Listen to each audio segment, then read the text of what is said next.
আমাদের কোনো কন্টেন্ট আপনাকে কোনো ধরনের বাই সেল সিগন্যাল বা পরামর্শ প্রদান করবে না। এজন্য স্টক সাপোর্টার টিম আপনার কোনো ধরনের ফিনান্সিয়াল লসের জন্য লায়াবল না। ধন্যবাদ। আসসালামু আলাইকুম ভিউয়ার্স, কেমন আছেন? আশা করি সকলে ভালো আছেন। সকলকে স্বাগত জানাচ্ছি stock supporter presents daily market index আপডেটে। আজ 15 এপ্রিল 2026। আজকে মার্কেট 24.63 পয়েন্ট বেড়ে 5255-তে এসে ক্লোজ হয়েছে, যার ভলিউম হয়েছে 31.77 ক্রোড়, ভ্যালু 836.48 ক্রোড় এবং ট্রেড হয়েছে 2,24,647টি। মার্কেট ট্রেন্ডে আজকে 239টি স্টক আপ ট্রেন্ডে আছে, নিউট্রাল আছে 64টি এবং ডাউন ট্রেন্ডে আছে 90টি। Market sentiment neutral. Top stock গেইনের আছে Coppertech, Mir Akhtar, Meghna Pet, National Polymer. অন্যদিকে টপ স্টক ক্লোজার আছে Aramit cement, bank Asia, CAPM, বিডিওয়েল mutual fund, Atlas Bangladesh.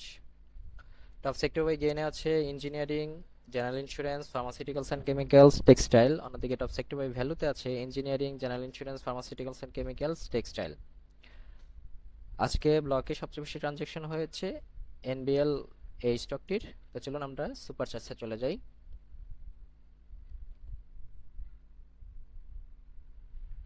Super চার্টসে আমাদের গত দিনের লেআউটটি লোড করে নিচ্ছি।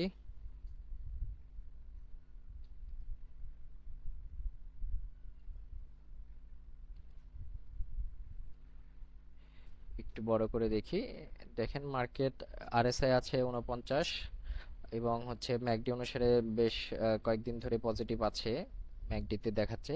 এবং 49 যেহেতু আছে, তাহলে 50-এর উপরে বা 55 থেকে আমাদের সেই 70 পর্যন্ত কিন্তু একটা বুলিশ মোমেন্টাম হওয়ার সময় বা সুযোগ কিন্তু আমাদের মার্কেটের এই পজিশনটাতে আমরা আশা করতে পারি। এবং গতদিন ভিডিওতে বলেছিলাম যে এই জায়গাটাতে বা যে জোনটাতে আছে, এখান থেকে মার্কেট ঘুরে দাঁড়ানোর সম্ভাবনাই বেশি এবং সেখানে কিন্তু আজকে আমরা একটা পজিটিভনেস দেখেছি। এবং পজিটিভনেসটার ভিতরে আমাদের উপরে কিন্তু একটা লং উইক আছে। এইটা ক্যান্ডেলটার পজিশনটা, এই পজিশন অনুসারে ক্যান্ডেলটার অবস্থানটা বা ক্যান্ডেলের যে বর্তমান পরিস্থিতি, সেটা কিন্তু হালকা একটু সন্তোষজনক। সম্পূর্ণ সন্তোষজনক এটা বলা যায় না, তবুও গত দিনের চেয়ে আজকে ভালো পরিমাণে ভলিউম হয়েছে, সেটা হচ্ছে আশাব্যঞ্জক কথা। এবং হচ্ছে আমাদের এই বক্সটিকে কিন্তু সে ভলিউম নিয়েই কিন্তু এখান থেকে ব্রেক দিয়েছে এবং এই ব্রেকটাতে যদি আগামীকাল এখানে কার্যকর হয় বা ইফেক্টিভ হয়, তাহলে কিন্তু আমাদের এটার যে হাইয়েস্ট আছে, যেটা হচ্ছে 5294, এই রেঞ্জটাকে যদি কোনোভাবে ক্রস দেওয়া যায়, তাহলে কিন্তু মার্কেট এই পজিশনে চলে আসতেও কোনো সমস্যা নাই।